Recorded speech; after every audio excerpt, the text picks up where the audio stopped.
Hey, Janos. Hey, Robin.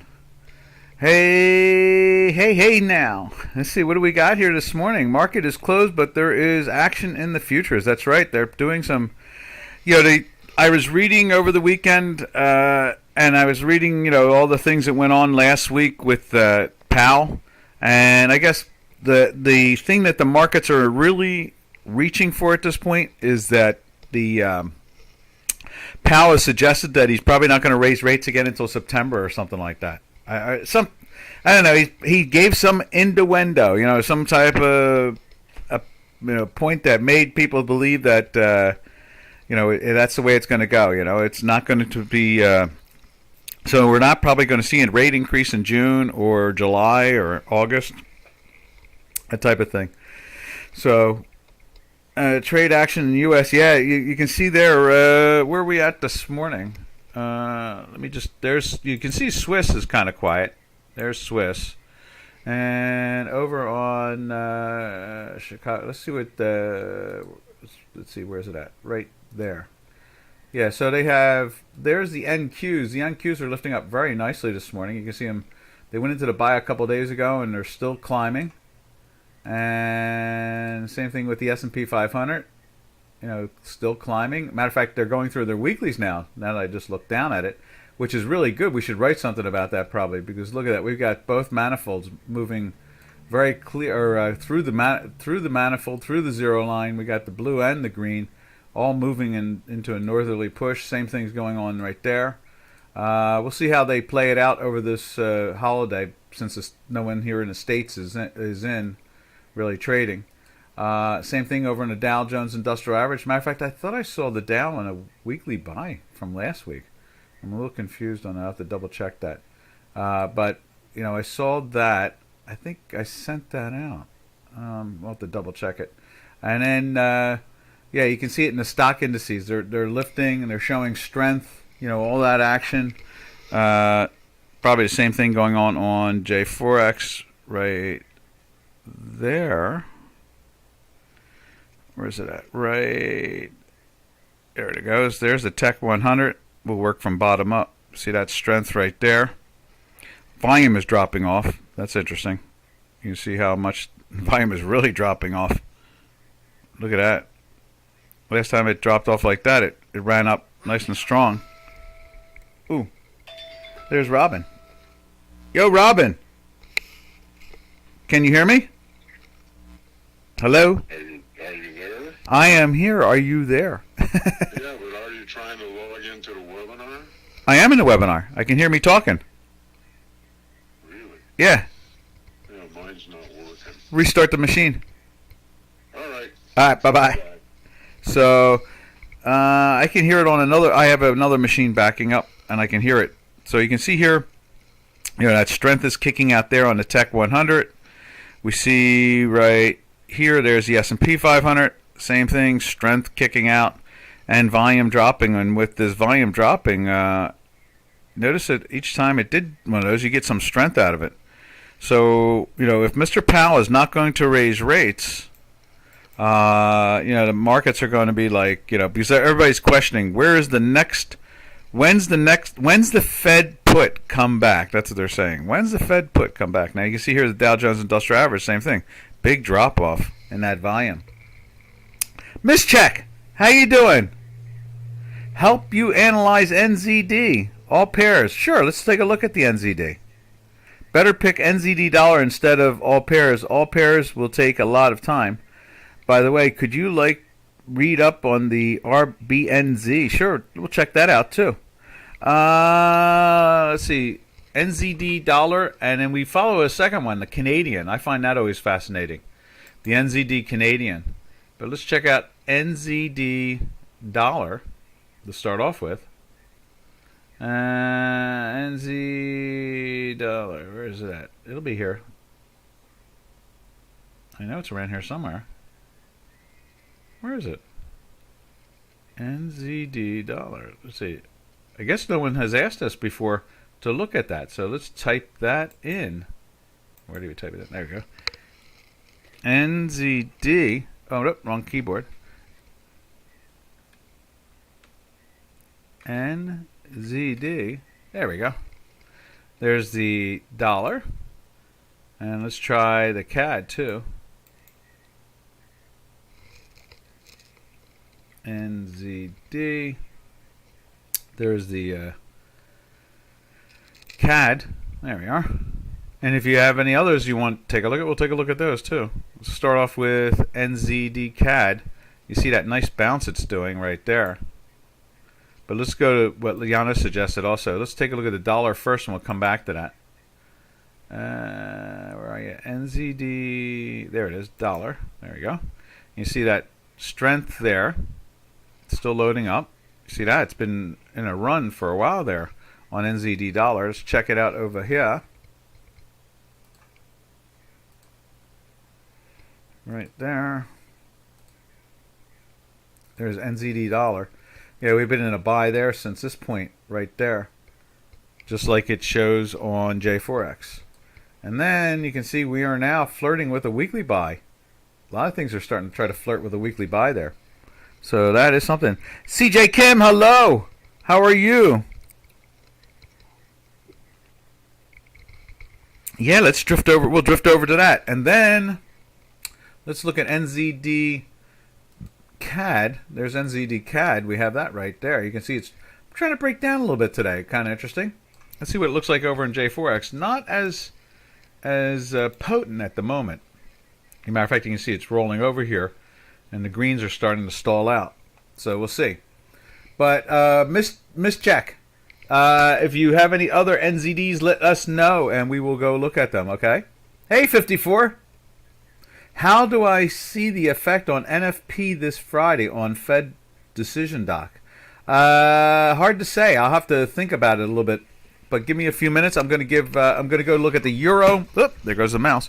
I'm going to take a look at the euro right now, real quick, and then we can go over to the NFP, non-farm payrolls. Let's see. Let me just go there to start off with to the euro for who is it? CJ Kim wants to see the euro. There's the euro. You see, it's trying to lift up. We're playing with a weekly buy today. This week, we're starting it off. We've been in a daily buy since back in here, so they've been really pushing it up. Now the blue and the green are really trying to advance, so I expect them to jump back up into this range right there. That's what I'm thinking. Now let's put it over on the Chicago Quant, and then I'll give you my 10-cent opinion on non-farm payrolls. I'm trying to remember in my head. I'm trying to make my memory kick in. I'm trying to think what they've said about non-farm payroll so far. Let's take a look on Dukascopy and see what they've said about non-farm payrolls, because they're in the thick of it. So the analysis of Dukascopy will be about the same as everybody else. I think there's been some real disappointment on the how do I phrase this?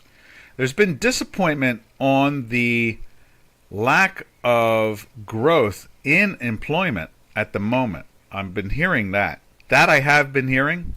And you know that's going to feed into the big number on Friday. You know what I mean? That usually does.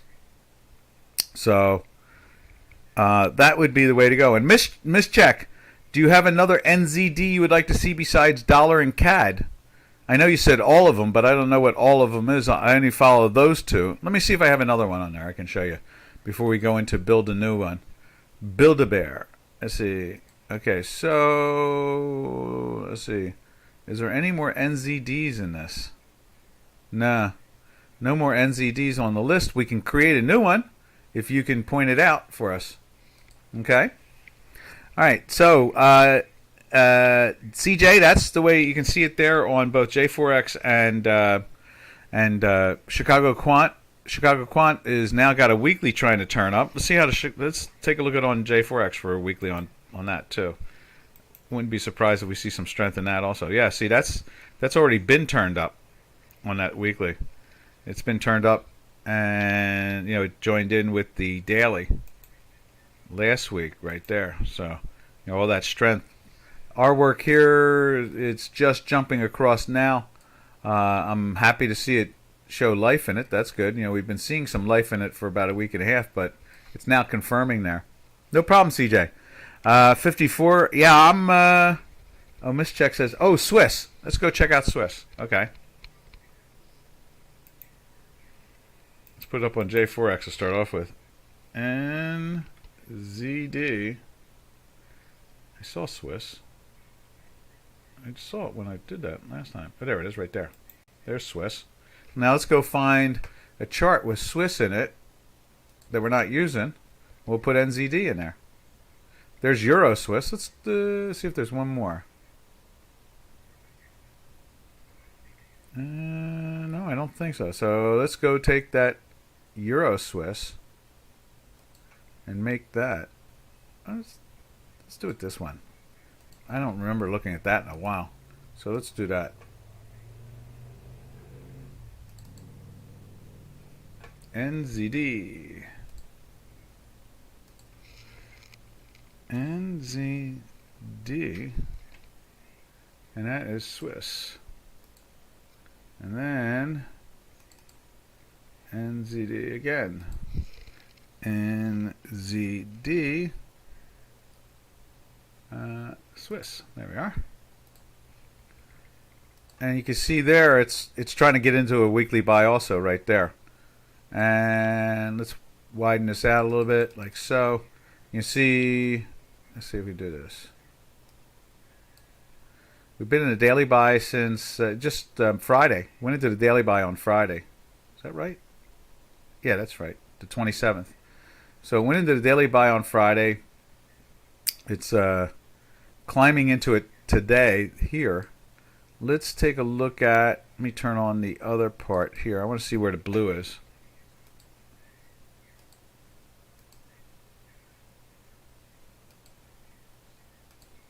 There it is. All right. Okay, so now that's interesting. Let me make that thicker because the blue is not really advancing as much as I would have thought it would have been.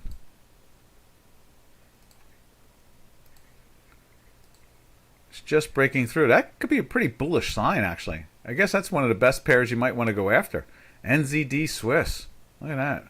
Because look at that. If that thing's going to close in there, wow. You know, and in the buy, you know, if you can pick it up at the what's that, the 62.56 area, that would be great. Today's low is 52.54.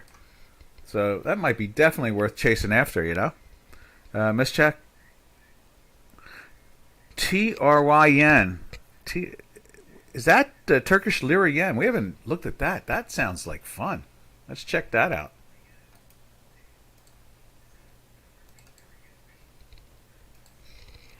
TRY. Let's see. Add a symbol. I don't think we've ever had this, so this is pretty cool. Cash. TRY. Let me put it up on here too. I want to make sure it's there. Let's go to J4X and get that up on there. Let's see. TRY. Yen right there. There it is. Cool. Wow, that thing's been getting buried. Look up. Let's see. Not there. TRY / JPY. Let's see what that does. Look up. Not there. Let's try this again. Let's see. TRY JPY. Let me just try it this way. JPY. Look up. Not there. Let me see. What are the currency pairs ways can we look at this? Let me just go over to this. Dot. Okay, so TRY dot. Let's try JPY dot TRY. Maybe they do the reverse. Look up. Nope, not that way either. We're not really getting the TRY here. Dot JPY.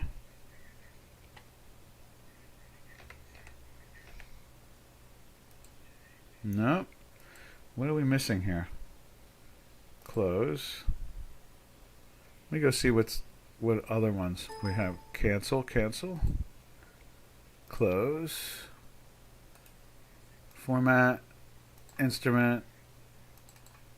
Let's see. Cash. Forex. No. Cash. Let's see. USD. Let's see what it does when I do this. USD. Yen. So JPY. So if we go TRY, look up, add a symbol, cash, TRY. Let's see, look up. No, it's interesting. Now, when I go Euro, look up, it gives me a choice to go into the TRY. Maybe I need to go Yen. Let's try Yen. JPY. Look up. Alright, now I want to do that. For some reason it doesn't want to do JPY. So when I do US dollar, look up, it shows me JPY. And there's no Turkish lira. Let's see, where's Turkish lira on this? It's on here somewhere. So Turkish lira is TRY USD. I'm not seeing it here. Turkish lira. I guess we don't have it at all. Okay, so let's try this one more time. TRY and cash. No, we don't have any matches. They don't trade it here in the States. That's odd. And I would have thought maybe Japanese yen. But there is no JPY. There's no JPY. It goes the other way around. It has to be the pairs trade first and then JPY. And neither of them. Sorry about that. Who was that? Mischeck. Yeah, the only one we can see is the one on J4X. Well, you can see that it's been trying to climb here, but we're still getting all this red, Look at that. With that big slide. That's interesting. So, I guess the Turkish lira, has it been I guess there were 9 yen, I guess you could say, to the Turkish lira. Is that what it is? Or 9 Turkish lira to the yen? Now there's 7? Wow, at one time there was like 16? Yowzer, that was back in 2020. 15 something. Yeah, so sorry about that, Miss Check. We don't have one on our work. Here in the States, they don't trade it. I don't have it at all. Huh. It's curious. And we don't trade the yen first, which is really odd. So in other words, if we want to look at a yen, it has to be like Swiss yen or, Euro yen or something like that. But they don't trade it here in the States that way. Sorry about that. But you can see here on J4X, let's bring that back. Let's make it the whole page too. Oh, come on. There we go.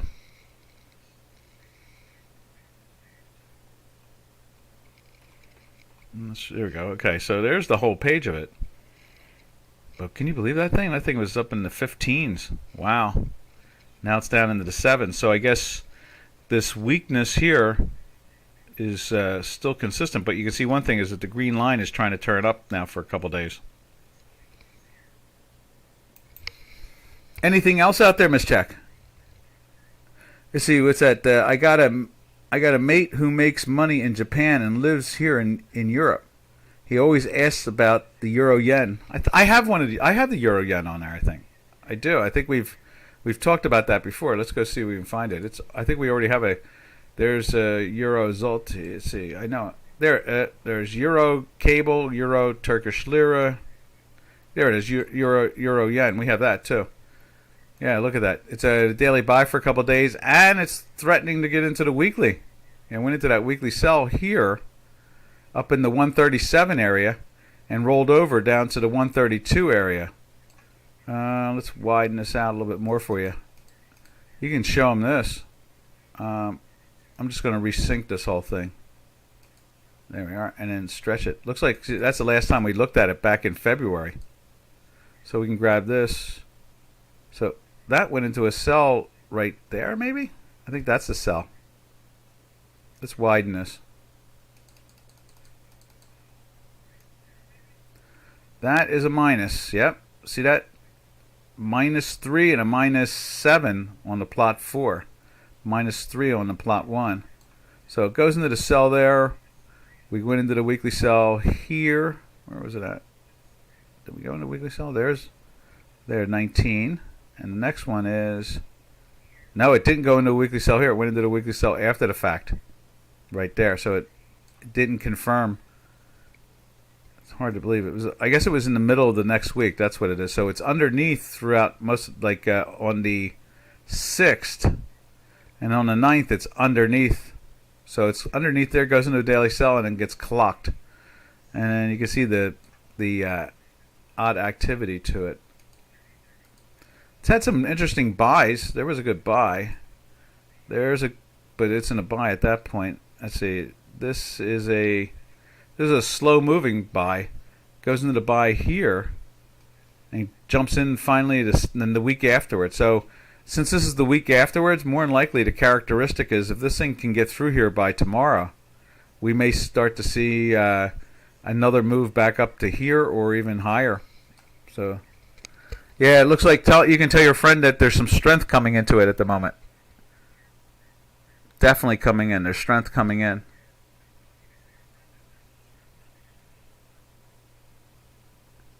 Yep. All right. Where did we leave off? Miss Check, anything left for you? 54 NFP. Like I said, I think I'll be repeating myself, but I think that they've been disappointed on some of the Thursday numbers, so that may bleed into it. Oh, sure. Let's see what's going on with oil. And there is the front month, still up again, up at 115 and change. And, still in a weekly now for what? 2, 4, 6, 7. Going on to an 8th week now. It's holding up pretty well. Yeah, we can go back to the S&P 500. Let's check that out. There's the S&P 500. It's holding up pretty well this morning. And this is probably the big game right there. If it survives the next 24 hours of trading, going into actually 48 hours, going into the end of tomorrow, if this strength is still there, then you have to believe that we're going to see, the weekly join in pretty well. We've been in a daily buy for, what's that, 2, 4, this is the 6th day. Maybe it'll do a little move down and then get into the weekly buy and then another run. Maybe they're going to go back up to the 4,400 area, something like that. And when it comes to that oil, let's take a look at Brent too while we're here.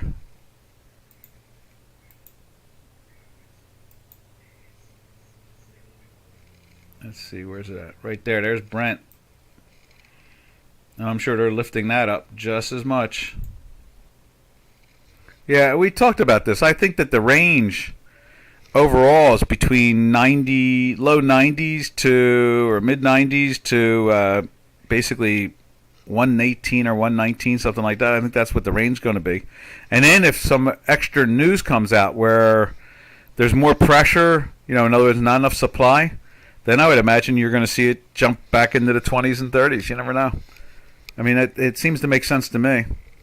No problem, Miss Check. No problem at all.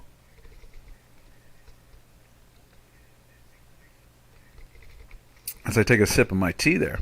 Yeah, there's the markets overall when it comes to the energy sector, there's going to be pressure on the upside. When it comes to the dollar, ever since Powell a few weeks ago made it clear that they were going to stop pushing on it, the interest rate. Obviously, the bond market recognized that, and interest rates have been dropping. Yeah, I think so, because if the Americans, I don't think the Americans will sell it down, but you got to imagine we're out of the market today. The chances of us being involved in the market are very slim. I didn't even look at the market until about an hour ago, not even an hour ago, half hour ago. I really didn't look at anything, because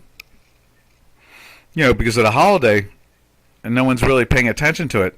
So money from this side of the world is kind of quiet.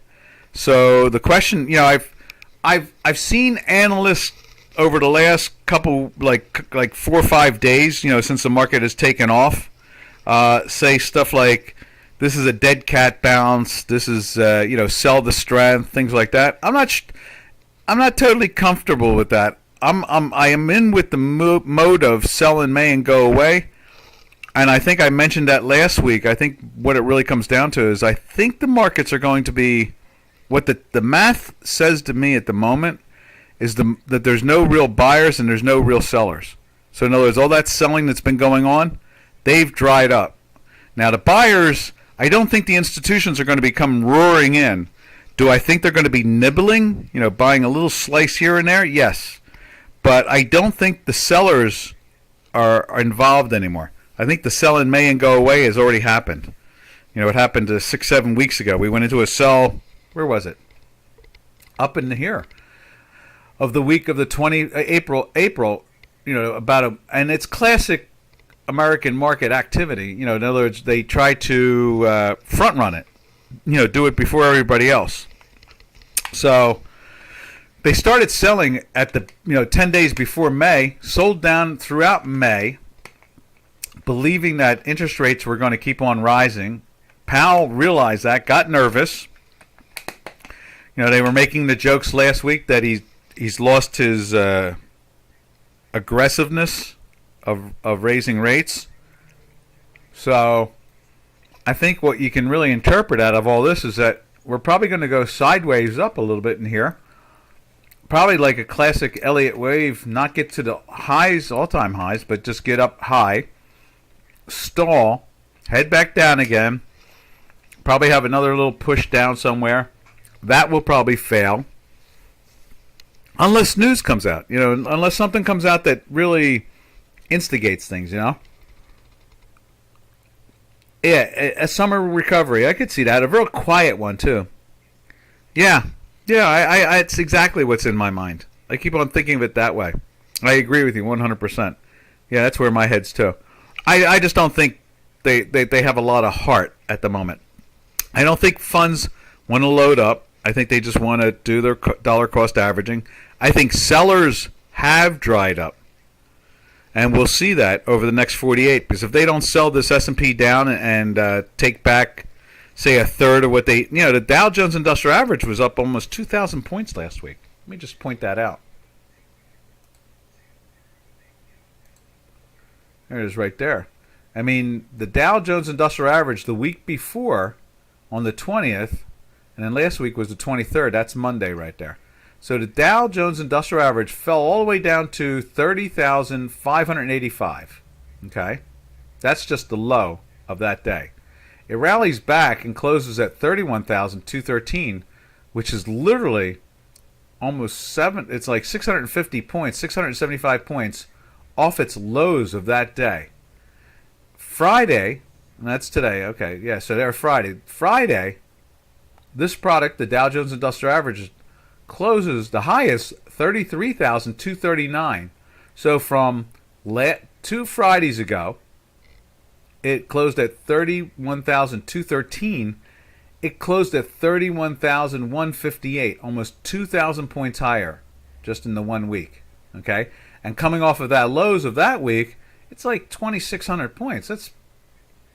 That's pretty big, So we've seen a big bounce here. So now the question is, will sellers come back in and try to bring it back down below, say, 32,000? Kind of doubt that. I really do. I think that at best they can do a third, which would be about 600 points, which would probably put it in the 32,700 area, 600 area, something like that. And so that's why I say the next 48, I want to see what they do to that going into Wednesday. Because if they can't drive this down past, say, 32,500 or 600, then more than likely they're going to find a way to get back up to 34,000. And so that's the way I'm seeing the whole thing. And I think that, like I said, I think they sold in May, but they sold throughout the whole month of May, and the last week of May they've taken this thing up 2,000 points. Very impressive. That's a classic bounce, And at the same time, they started selling 10 days beforehand. They started selling in April, which makes total sense. Trying to front run it like usual. The classics. And somebody at the Fed didn't pay attention, and they accidentally allowed the Dow to close down 9 weeks in a row, never done in history. And so money came in, the Fed came in, everybody came in to clean that mess up. Remember, they hold gold down.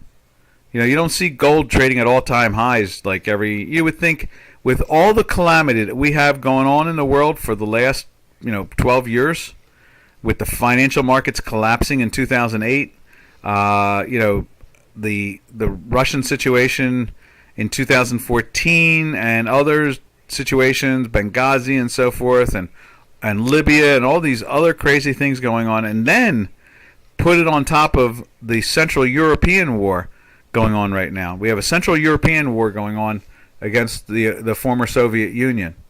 And the former Soviet Union, the Russian Federation, is threatening to use nuclear weapons to resolve it. And we can't get gold to all-time highs. We got silver trading at what? 60% underneath its all-time high, not 6%, but 60. We have gold in the 20-some-odd percentile. If we can't get gold to go, that's the classic bench test. You want to put, as they would say, you want to put more pressure on top of that. We got Bitcoin over 50% below its all-time high in just a 6-month period. I mean, there is nothing budging this market unless it's the Fed.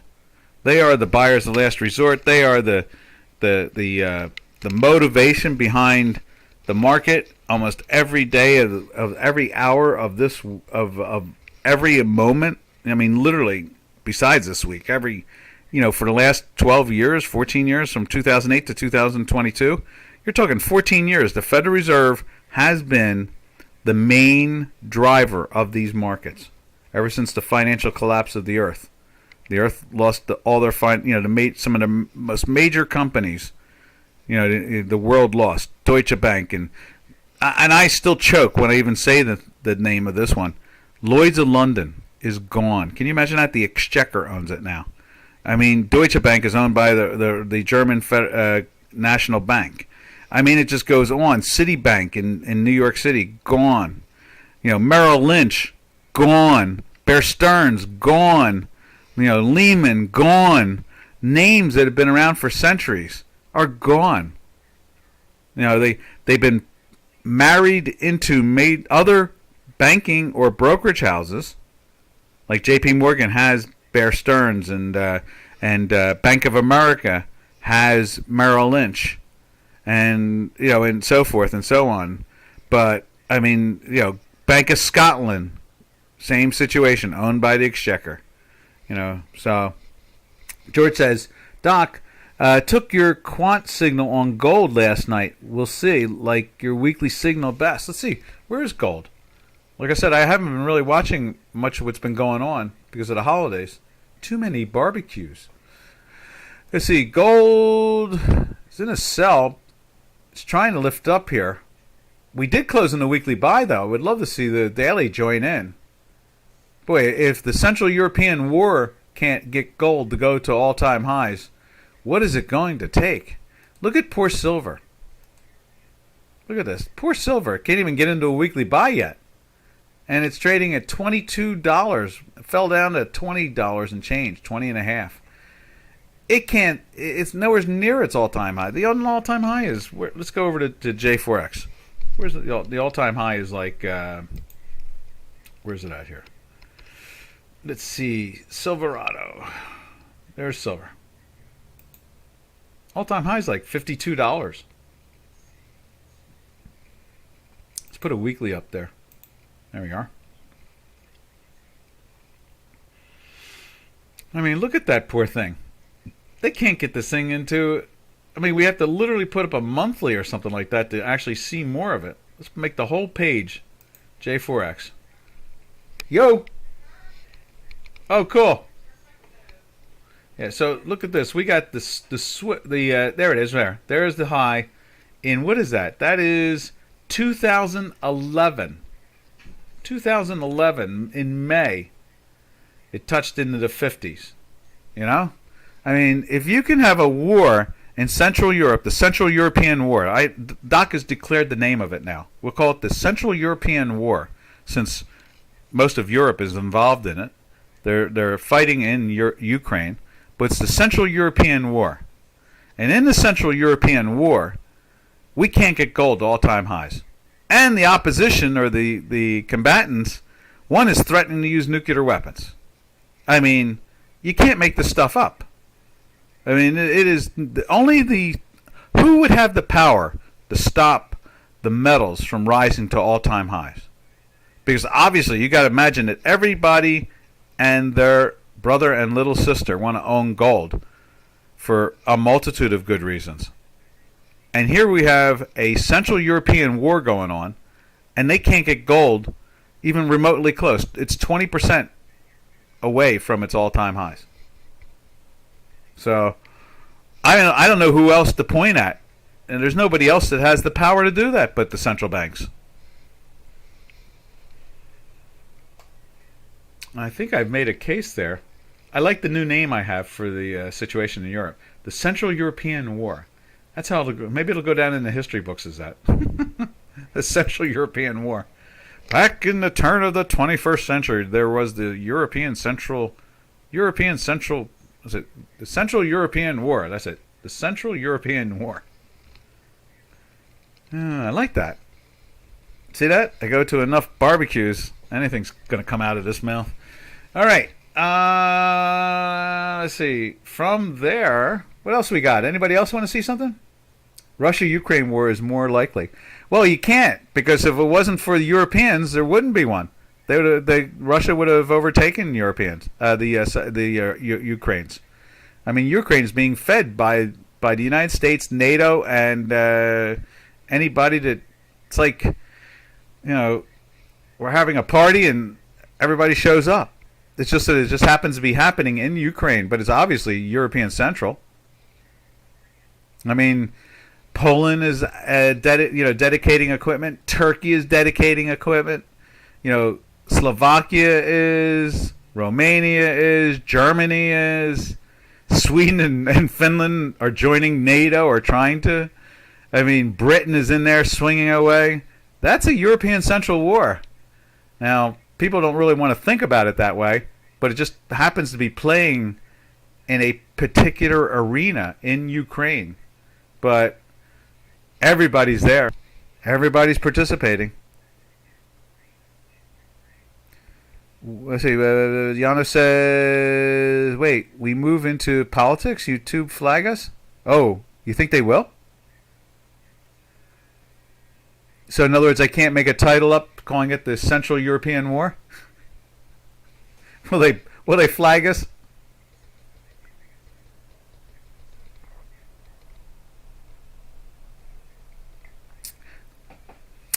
Yeah, but I don't think America was really helping Japan. Who was helping Japan against Russia? Or who was helping Russia against Japan? Swedish, like in the Swedish fish? The candies?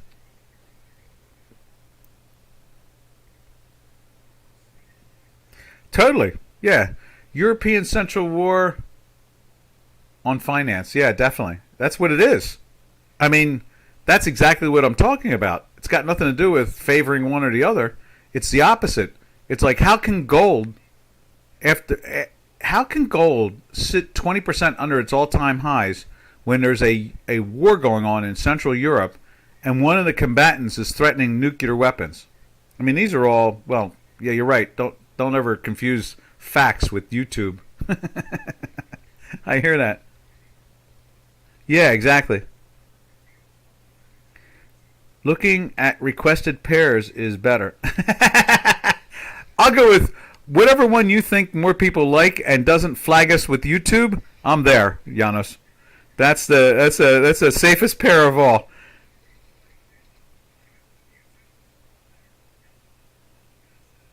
Yeah, I hear you there. You know what it really comes down to is when you look at Bitcoin and you look, and it's off, over 50% from its all-time highs, and you look at gold and it's off 20 some odd percent from its all-time highs. And you look at silver, 60% from its all-time highs. You really have to wonder what can move these metals. What can move this crypto? What will make money run into these things as a safety trade? Last resort type of position. Yeah, exactly. And so, but calling it, not just calling the webinar that, but just talking about the political situation in Europe and what it's doing to products that we always assume are going to be, a place to run to, and instead they've become a place to run away from. So in other words, if I said to you 10 years ago, there's going to be a Central European war and the Russian Federation is going to threaten to use nuclear weapons, where do you think gold would be? Well, I would easily say 10,000, 5,000 for sure, especially if it's actually happening, physically happening. And here it is, it's trading at 1,800, right? Bitcoin, 3 years ago, if you asked somebody in Bitcoin when it was in the $15,000-$16,000 area and said there's a Central European war coming, and with it, the combatants will be all of NATO, but they're not fighting with their own troops. They're supplying the ammunition and the weapons, and they're all fighting in Ukraine. Okay, where do you think Bitcoin would be? I would say, I don't know, 150,000, 200,000. You see what I'm saying?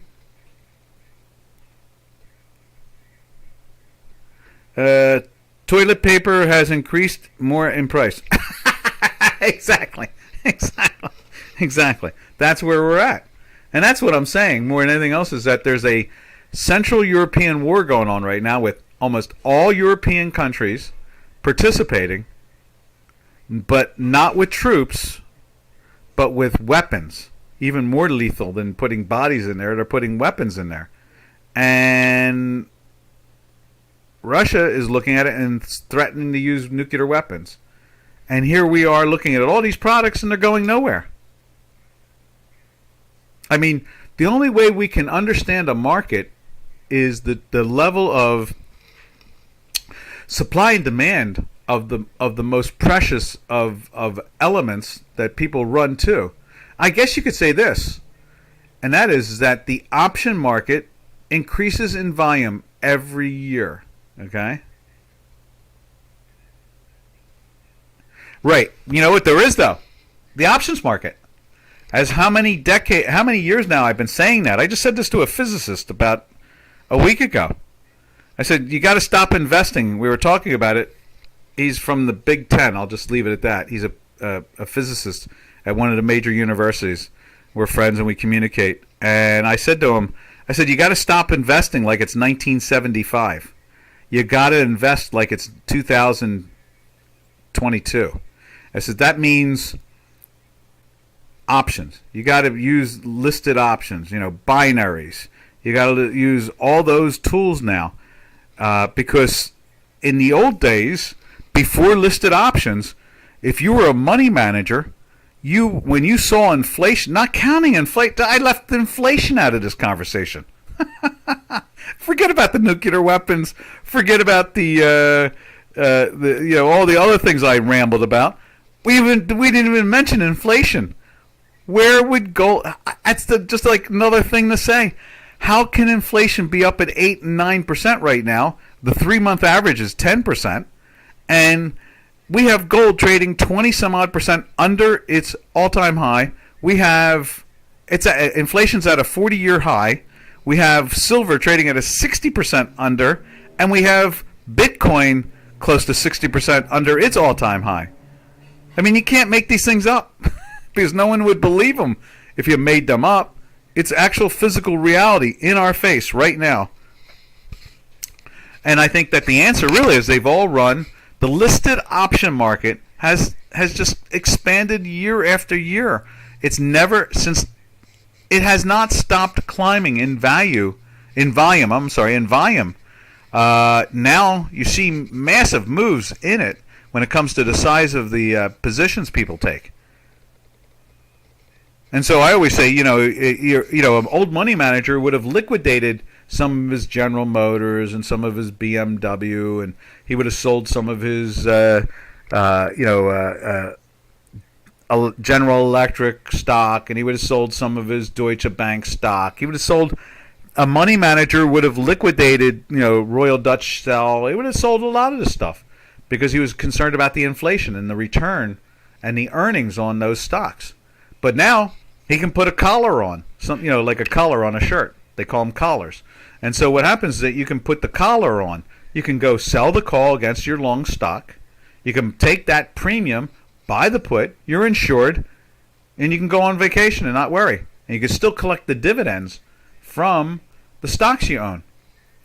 And then you can dollar cost average in and reduce the cost of your stock at the same time and throw more collars on. So you don't have to liquidate. And so it's probably the same way. You don't need to buy gold or silver because those assets were to replace the stocks sold by the money managers because they were taking their portfolio from, say, 1% of gold to, say, 3% or 5%.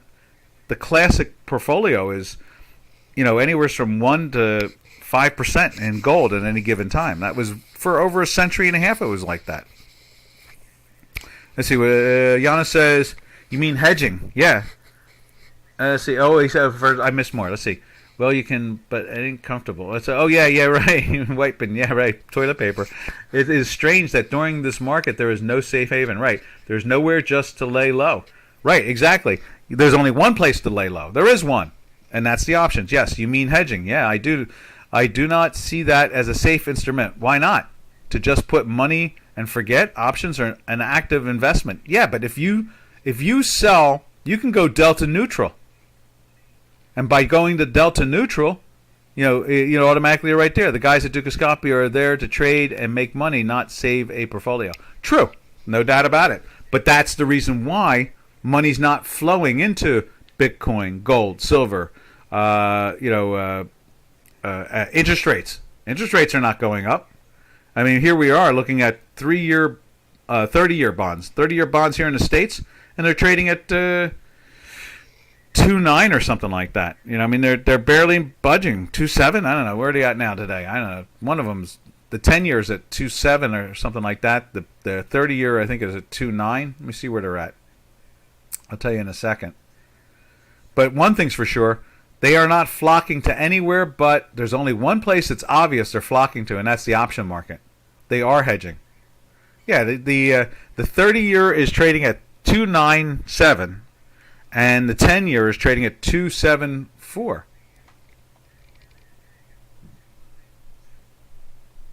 So, right there alone, that's what's going on, really. Let's see, bonds.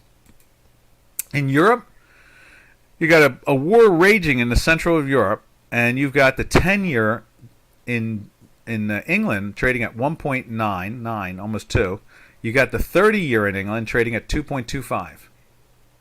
In Germany, you've got the 10-year yielding 1.05, and you've got the 30-year trading at 1.3. So obviously, they're running to somewhere else. They're not running to Bitcoin. They're not running to the metals. They're not running to... I had a third one floating in my head. Bitcoin, metals. I don't know what the third one was, but they're not running to it. That's for sure. But where they are running to is they're running to the options market. How can I say that very clearly? The volume is exploding over there year over year.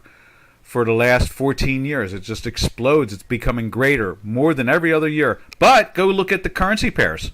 The currency pairs have lost over 50% of their volume. Over 50%.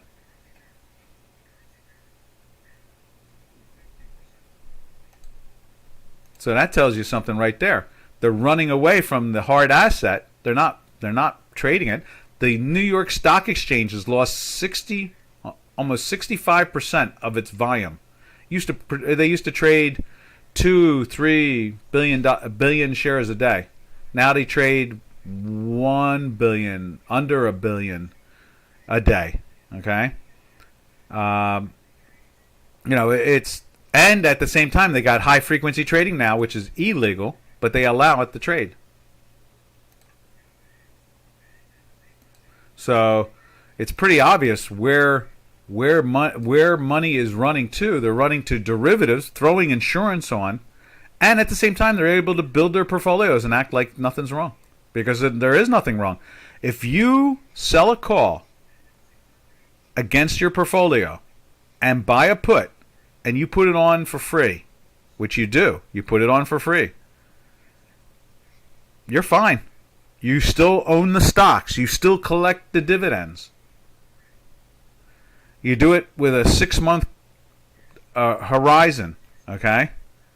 So they're not going to exercise you for your dividend because it's built into the premium of the option.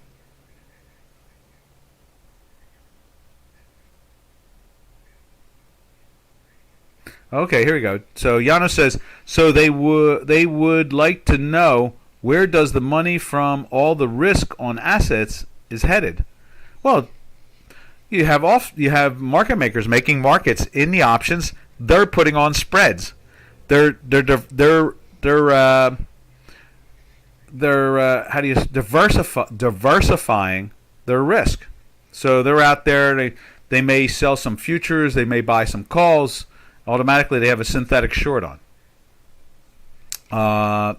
They're collecting interest from the short, or they might be buying stocks and buying puts, collecting the dividends, taking the flip side of it. Or they might just turn them into binaries, the way Dukascopy does binaries, and they just do them in longer durations. So pretty much the only place that I see money running to for years now is the option market. So in other words, what they're doing is they're using more of a more sophisticated way. It's more of a simplistic way, not a sophisticated way. It's more of a simplistic way to hedge a portfolio, the mutual funds, the hedge funds, so forth and so on, and at the same time collect those dividends, bring in cash.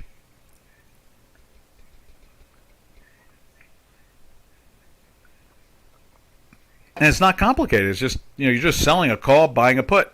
You already own the underlying asset. When you sell a call and you own the underlying asset, you're fine. When you sell a call, take the premium that you got paid for selling that call and use that money to buy a put to make the trade even, again, you're still collecting the dividend on your portfolio. And if your portfolio crashes with a market crash of some form or another, your put makes all the money that you lost in your portfolio. Maybe there's a little wiggle room there of 1 or 2%, and the market drops 20 or 30%, and all you do is possibly lose 1 or 2%, but you're collecting 1 or 2% in dividends, so you break even. That allows you to dollar cost average in lower. See, it's not that complicated. But it's never really laid out the way I lay it out, because they confuse people. The first magical scary word is premium.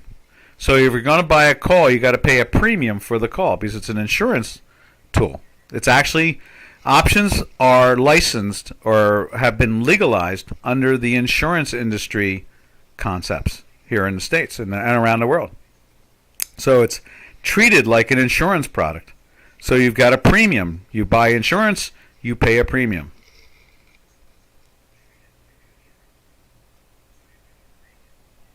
And that's how it all works. And if you're in a country where when you have an automobile, you have to have car insurance, you pay a premium for the car insurance. And then they define what that insurance is covering.